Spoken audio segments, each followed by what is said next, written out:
Buenas noches, qué bueno que nos acompaña. Estamos en Observatorio Cotidiano, una mirada desde las ciencias de la sustentabilidad. Y hoy vamos a platicar de Xochimilco, este gran patrimonio biocultural de la Ciudad de México y de nuestro país. ¿Qué significa que sea patrimonio no solo biocultural de nuestro país, sino de la humanidad? ¿Qué estamos haciendo para conservarlo? ¿Qué nos está fallando? ¿Qué es lo que ha pasado en estos últimos meses en los que, pues, no por las mejores razones, Xochimilco ha estado en los periódicos, en los noticieros, el tema de la zanja que se abrió, etcétera? Vamos a platicar de todo esto y para ello me acompañan en el estudio Avelino Méndez Rangel. Avelino, muchísimas gracias. Él es el delegado de la delegación de Xochimilco. Muchísimas gracias por estar con nosotros. Muchas gracias por la invitación, Mireya. No, pues un gusto. Está con nosotros también Luis Zambrano. Él es el secretario ejecutivo de la Reserva Ecológica del Pedregal de San Ángel de la UNAM. Luis, muchísimas gracias. Y él es también un investigador del Instituto de Biología y se dedica básicamente a temas de Xochimilco, ¿no? Es uno de sus áreas de expertise, digamos. Gracias. Está también con nosotros Juan Asberto Cruz. Él es investigador del Instituto de Ingeniería. Juan Asberto, muchísimas gracias. Y él es especialista en temas de agua, que bueno, pues es uno de los grandes temas en Xochimilco. Y bueno, pues quédese con nosotros porque vamos a platicar de esto y más. Digamos, como para poner el contexto y para sentar el tema, yo diría que si nos pueden explicar un poquito por qué la UNESCO decreta Xochimilco Patrimonio Biocultural de la Humanidad, y esto qué significa para México y para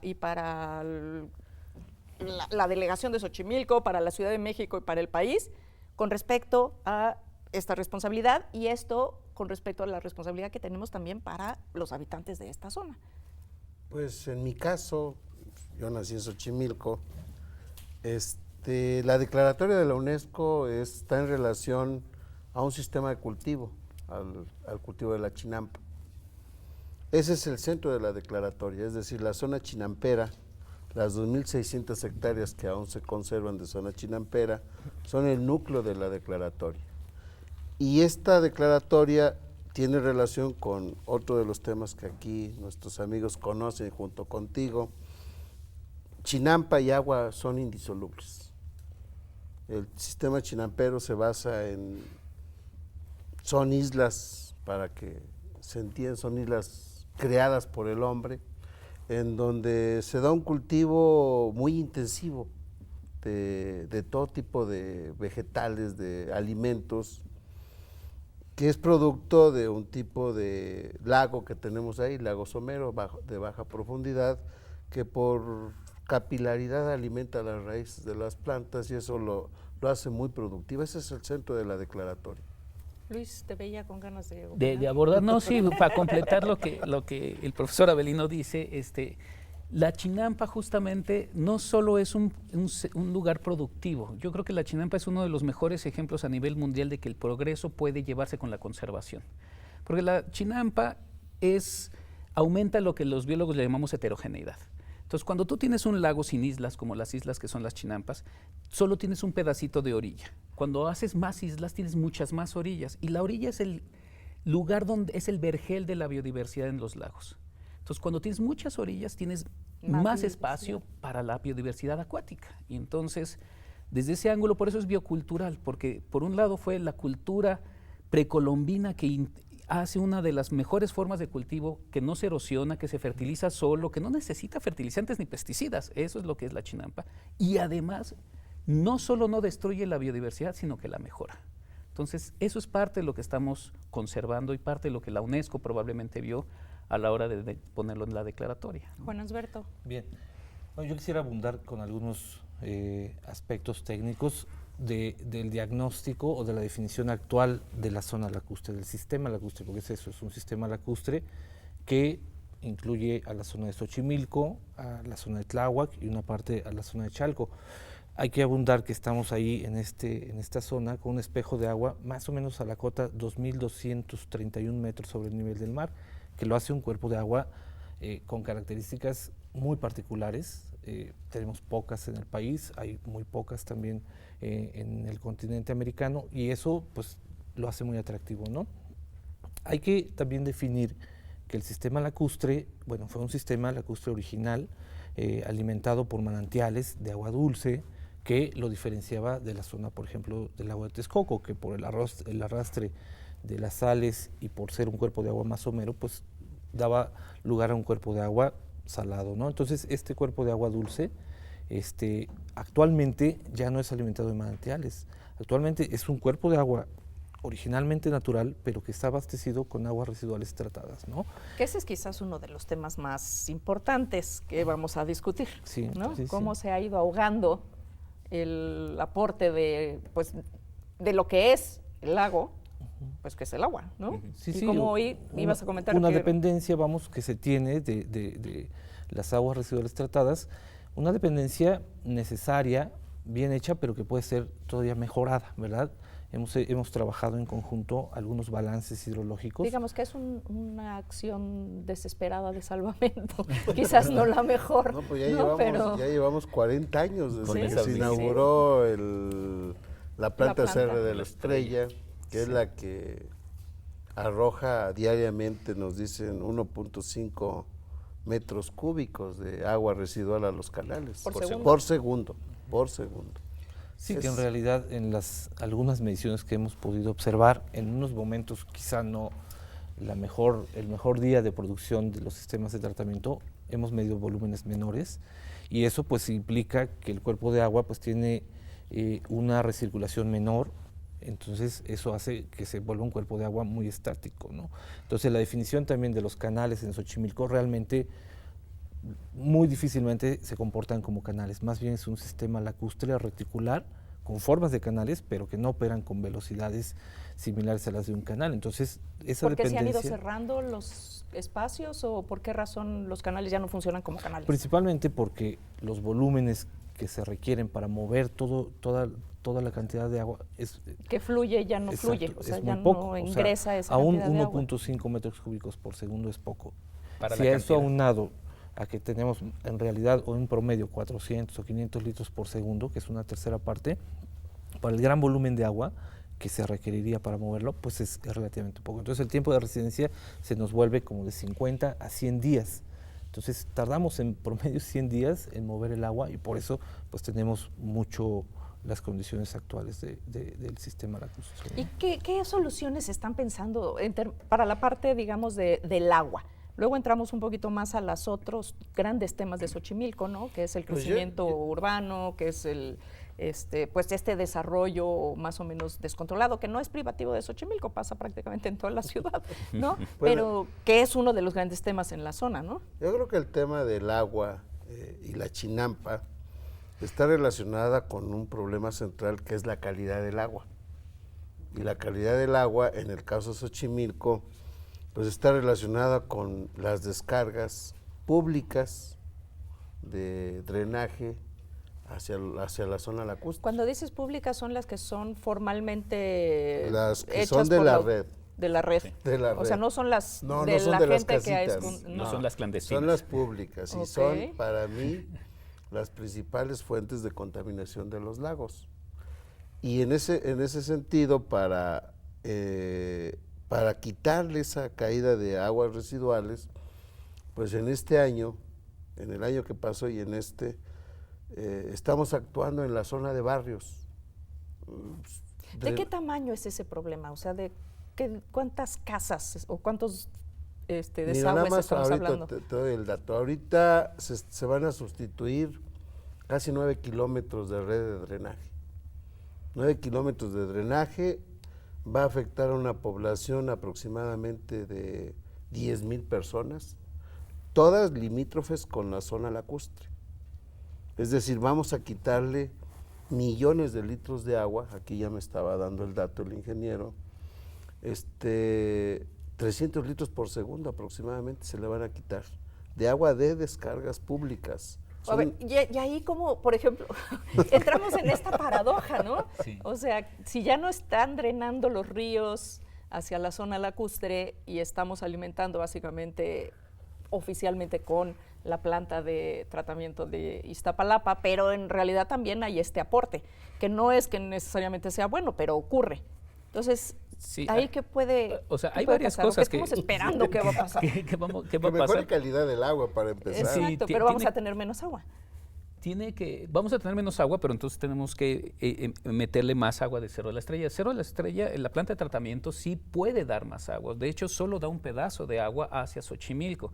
Estudios que se han hecho por parte del Instituto de Ecología de la doctora Massari también indican que no toda el agua es de la misma calidad cuando entra a Xochimilco. Así como decía el ingeniero Juan Ansberto, que hay veces entra más agua y hay veces menos, también hay veces entra de mejor calidad y hay veces entra con peor calidad, ¿no? Sobre todo De en la época misma de planta. lluvia, de la misma planta. Y es que en época de lluvias no le da tiempo a la planta de tratar todo y entonces la desboca. Cuando entra más agua, entra de menos calidad, ¿no? ¿Qué es lo que creo? Hay varias ideas para poder mejorar esta calidad del agua, dentro de las cuales están justamente pues reducir los drenajes tanto clandestinos como oficiales. Sí, no, que bueno, eso es importantísimo. Sí, eso los es oficiales básico. eran una vergüenza. Sí, Sí. ¿con qué cara luego se planta uno a decir que hay que hacer? ¿no? Exactamente. Exactamente. Pero hay otras un poquito más radicales. Por ejemplo, la UAM Iztapalapa ha tenido un proyecto desde hace mucho tiempo de conectar el río Mecameca hasta Xochimilco. O sea, que pase por Tláhuac, que pase por Mixquic, que es una de esas zonas que también se han venido secando y que es uno de los lugares más importantes en términos de tradición, y que llegue hasta Xochimilco para que el agua del río que viene de los volcanes llegue hasta allá. Yo creo que Juan Ansberto no sé si va a decir esto es viable o no es viable, pero es una de las opciones, que entre agua como antes, ¿no? Naturales. Obviamente hay viabilidad técnica, siempre va a haber, financiera no lo sé, pero ahora lo que se ha estado trabajando mucho en grupos multidisciplinarios es identificar la aptitud del territorio.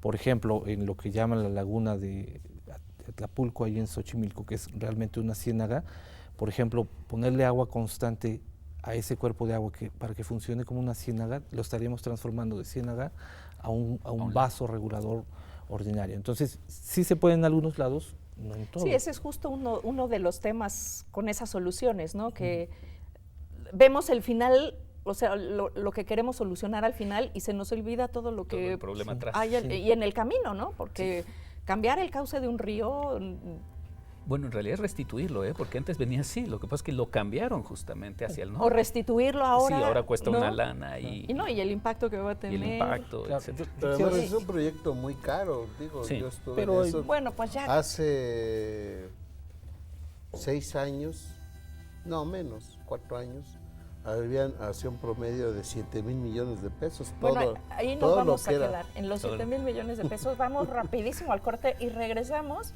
para ver cuánto dinero es mucho dinero para rescatar Xochimilco.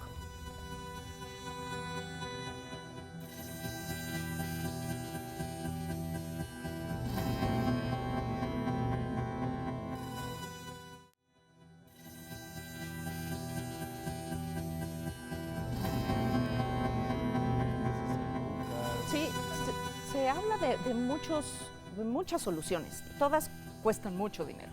Yo he venido oyendo desde hace, pues, fácil 15 años, soluciones, ¿no? Que todas hablan de los miles de millones de pesos. Esta que estábamos, yo digo, al final del día es poco, ¿no? Pues es que considerándolo comparado con el TEO, con el túnel del emisor Oriente, es nada. Puta, nada. Claro. No, y además el túnel emisor Oriente, digo, aquí el ingeniero Ya nos va a cuán- enmendar ya la plana cuánto seguramente, lleva. pero no, o sea, hay que estarle metiendo Metiendo. recursos cada vez, que es lo lógico, ¿no? Sí. Si tú quieres conservar un espacio o una obra, pues hay ¿Ya que cuánto invertirle lleva? recursos. Vamos a- 25 o 30,000 millones. No, Vamos a 40. contextualizar. No, ¿cómo crees? 40,000. ¿Ya se fue a 40,000? Si contextualizamos una infraestructura de otra escala, Sí, es otra similar a Xochimilco, por ejemplo, las lagunas de regulación que se van a inducir en la zona del nuevo aeropuerto andan del orden de entre 1.500 y 2.000 millones de pesos, pocas hectáreas, comparado con la superficie que tenemos en Xochimilco. Si escalamos, pues necesitamos mucho más. Sin embargo, se puede vislumbrar pues un eje de acción a partir de fondos metropolitanos, ¿no? Porque esta área, pues lo que requiere para su regeneración, su restauración, existen diversos verbos que se pueden Pero aplicar. ahora nos mocharon los fondos metropolitanos. Exacto, pero bueno, Es que, les es dieron que un yo creo que talarlo. ese Les es uno de dieron los un grandes moche, temas, pero porque, terrible. o sea, yo creo que todos los que estamos en este espacio hemos participado, oído o leído algún proyecto de rescate del área de Xochimilco. Y siempre se quedan en el escritorio, Pues es que, en algún escritorio. O sea, yo creo que al final del día no ha habido o no hemos logrado que permee realmente la urgencia y la importancia del rescate para meterle esta cantidad de dinero. Claro. ¿No? Hay un esquema relativamente sencillo conceptualmente, que es el siguiente. Dentro de una estrategia que se denomina el Programa Metropolitano de Reuso de Agua Residual Tratada, se enfatiza la necesidad de incrementar el volumen de agua residual tratada a Xochimilco. La planta de tratamiento Cerro del Estero, que es la que principalmente aporta agua a Xochimilco, tiene capacidad de incrementar de 2.000 litros por segundo a casi 4.000 litros por segundo. O sea, el doble. Que se podrían ir para allá. Existen cosas que se tienen que hacer, de conectar una infraestructura para dotar de más agua a Cerro del Estero, pero lo difícil ya está. Las otras plantas de tratamiento satelitales que están en torno a Xochimilco también pueden incrementar esos volúmenes y producir mucha agua para Xochimilco. Aparentemente sería un agua que estaría sobrando, que se tendría que tirar después de que se rebosen los niveles hacia el drenaje, pero no es algo nocivo, ¿no? Porque lo que se estaría haciendo es incrementar o reducir el tiempo de residencia del agua en Xochimilco para mejorar su calidad y con eso garantizar pues que las características culturales y por ejemplo, si las hacemos, suponiendo que se hiciera uno de estos magnos proyectos, se pusiera el recurso y de pronto se nos vuelve a escapar el agua por una grieta. O sea, ¿ahí qué pasó? ¿Y qué prefigura esto para las soluciones hacia el futuro, no? O sea, a raíz de lo de la grieta, hay toda una preocupación, porque no es una, son muchas. digamos que esta es la que se supo, ¿no? Sí. Lo que sigue es el monitoreo diario e intensivo de cómo se están comportando esas fallas que tenemos en la zona, porque eso nos va a permitir dos cosas. Una, actuar de forma inmediata cuando se presente. No es la primera vez que se presenta esto, ¿eh? En el 81 y en el 85 ya tuvimos fuga en los canales. Entonces, la memoria es corta, ¿verdad? De pronto. Ahora lo la memoria es corta. Sí, es muy corta. Sí. Desmemoria hidrológica. Es desmemoria hidrológica porque además, como no se ha resuelto el tema, pues mejor nadie se acuerda. Así es. Entonces ahora lo que sigue es monitorear las 24 horas del día, los 365 días del año, todas esas fallas que ya están definidas, ya ahí está el atlas de riesgo, los geofísicos ya nos dijeron dónde están, y ahora hay que ver cómo se comportan a diario, con bancos de nivel, con sensores, con lo que sea, para prevenir, para tomar acciones preventivas de qué se está dando en el lugar, y llegado el caso, como fue esta última del 24 de enero, pues actuar de forma rápida. Estar preparados para esa eventualidad que se va a volver a presentar, porque ha sido histórico en la zona. Y ahí está agudizado, ¿no? También por la propia desecación. Exactamente, que eso es un poco lo que platicamos antes de empezar el programa. O sea, yo creo que hay cosas soluciones de corto plazo que son estas que vamos a monitorear y revisamos, y en el momento en el que ocurra, podamos reaccionar rápido para evitar problemas mayores y que se desangre Xochimilco por ahí. Y también están los problemas de largo plazo, que tienen que ver con, efectivamente hay pedazos de falla, pero también hay pedazos de desecación del acuífero que hacen que se contraiga más la arcilla y entonces por ahí se empiezan a generar las salidas, ¿no? Estos problemas de largo plazo. Y no solo pasa en Xochimilco. No, pasa en toda la ciudad. Ahí se ve más porque tenemos como indicador natural el agua, ¿no? Pero es una suma de varios actores, ¿no? Estar en una zona geológicamente susceptible a las fallas, la extracción masiva del agua en el acuífero y también pues el manejo de los sedimentos en la capa superficial del sistema, ¿no? Entonces aquí coincidió, pero puede coincidir más frecuentemente porque tenemos una superficie susceptible a la presencia de estas fallas. Y estamos sacando más agua cada vez más, entonces se está secando. Eso es lo que decíamos. Yo confío en que a raíz de esta nueva constitución de la Ciudad de México, en donde aparecen temas nuevos que antes no estaban. A ver si nos dejan aplicarla. ya nos están. Tuvieron meses de discusión y ahora bueno, sí es una barbaridad, sí, pero el asunto del agua y del cuidado del suelo de conservación, pues tiene relación con algo que, mira, yo te quiero mostrar, es mi arma, para convencer Yo pensaba que era un bastón, dije, eso sí que está rete complicado. para convencer a la Ya somos gente, dos. para convencer a la gente y a la autoridad. Bueno, yo estoy convencido, por eso estamos hoy invirtiendo tanto en Xochimilco, en agua. ¿Por qué se desecan los mantos? Porque hay una extracción. El problema que tenemos con la extracción es que, mira, Las filtraciones. no, pues las fugas. Exacto, por eso se está filtrando. Este tubo, Está todo lleno de hoyos. todo lleno de hoyos. Esto es lo que estamos sacando ahorita de la red de agua que estamos rehabilitando. Nosotros tenemos que, como autoridad, ¿Qué edad tendrá esta red? pues esta tiene 60 años mínimo. Es de plomo. Uy, Órale. Es de plomo. qué bueno que la sí. están quitando. O sea, Sí, qué es bueno de- que está llena de hoyos y que la están quitando. Es de plomo, pero Sí, no solamente no. tenemos plomo, tenemos asbesto. Dios santo. Sí, claro. Hijo, ese es un tema de salud. No, Sí, pues no, es un grave. tema delicado. El Entonces, catastro, la actualización del catastro de nuestras redes. Así Todo es. es metropolitano. Empezamos por micromedición universal, o sea, Sí, tener para los poder mismos identificar datos En que en todos lados. Xochimilco, que en Iztapalapa, que en Naucalpan, que en Ecatepec. Es la zona metropolitana. Micromedición, macromedición, balances hidrológicos, sectorización, sustitución de fugas. O sea, y en ese esquema, eso nos va a permitir un uso más eficiente del agua. Hoy todo el mundo lo dice, pero poco se hace. Se pierde por estos hoyitos que están en toda la red el 40% del Sí, agua eso es que lo se está estimado, extrae. pero eso es lo que está estimado, porque Estimado. ni siquiera... del orden, 40, 50%. Entonces, Pues vean nomás. para poder liberar agua del acuífero, de la extracción del acuífero, tenemos que hacer toda esta serie de pasos Así que no es. nos llevan un año, dos, No. llevan ¿Y por qué? por lo ¿Por qué menos no? 6 años. Lo sabemos desde hace mucho, que Xochimilco, Tláhuac, la propia distribución del agua en la ciudad pasa por eso, por un sistema mucho más organizado, mucho más cuidado, mucho más atendido. Y no es que no se le destine recursos, pero a lo mejor las prioridades no han estado bien puestas y realmente podemos llegar a un momento crítico. O estamos llegando a un estamos. Yo creo que ya momento estamos. crítico, ¿no? En términos del abasto. ¿Cuánta gente más o menos en la ciudad no tiene el recurso? Bueno, en su prácticamente casa.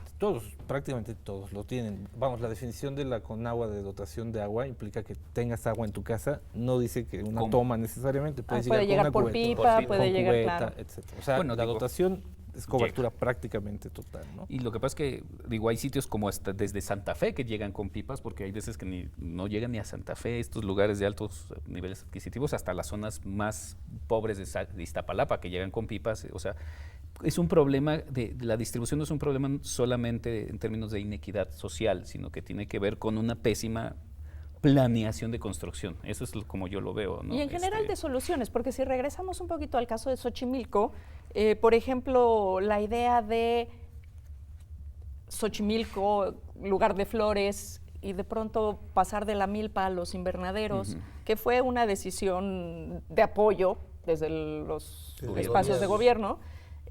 ¿Cómo ha impactado eso, por ejemplo, en el manejo del agua, en la calidad de vida de las personas, en la relación, en su relación con el espacio natural? Como dice Luis, no está reñido las nuevas formas de producción.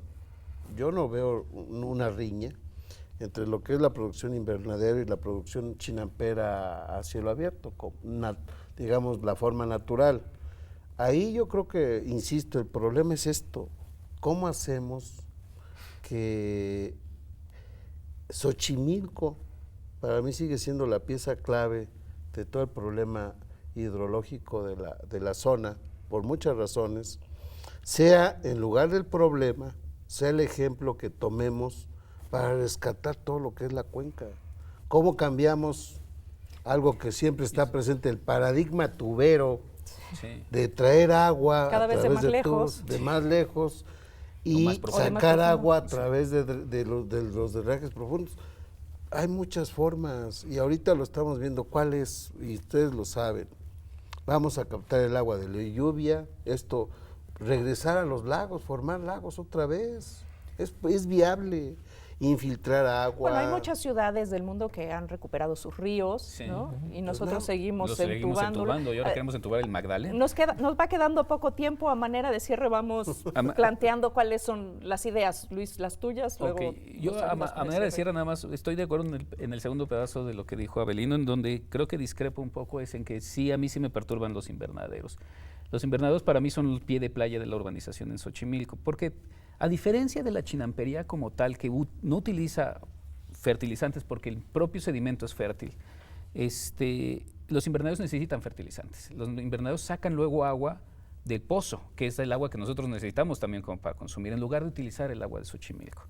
Los invernaderos pesticidas tienen que usar a fuerzas. O sea, si uno ve los invernaderos de los pesticidas, Pero es curioso, hay un estudio de esta zona de invernaderos, y yo lo tengo y salió de aquí, de investigadores. ¿De la UNAM? Sí, claro, que el nivel de contaminación por pesticidas se ha reducido. Se ha reducido muchísimo. Pero es decir, ¿en qué secciones? En promedio. San Luis, San Luis Tlaxcaltemalco. Pero nosotros tenemos las zona más alta. Pero digamos que lo ideal, la apuesta romántica, sería recuperar la chinampa. Sería recuperar, ¿no?, la chinampa, que además concuerda con... Porque además es altamente productiva. Sí. Juan Ansberto. Bueno, yo quisiera concluir que en los últimos años se han podido trabajar muchos números, se han podido generar mucha información que puede ser muy útil para muchas disciplinas. En diferentes institutos hemos colaborado con otros investigadores y estará disponible muy pronto esta información. También quiero enfatizar que pienso que la ingeniería en la ciudad y la ingeniería en el país ha estado haciendo su mejor esfuerzo.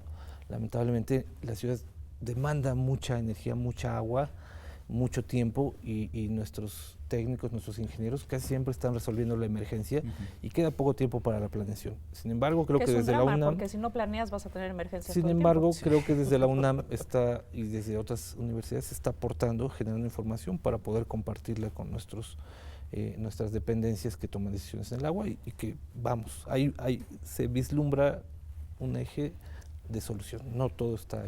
y se necesita un cambio de paradigma en la visión de cómo se hacían las cosas antes y ahora cómo se hacen. Exacto, y que dejemos de pelearnos con el agua, que aprendamos a convivir con el agua. Trabajemos con el agua.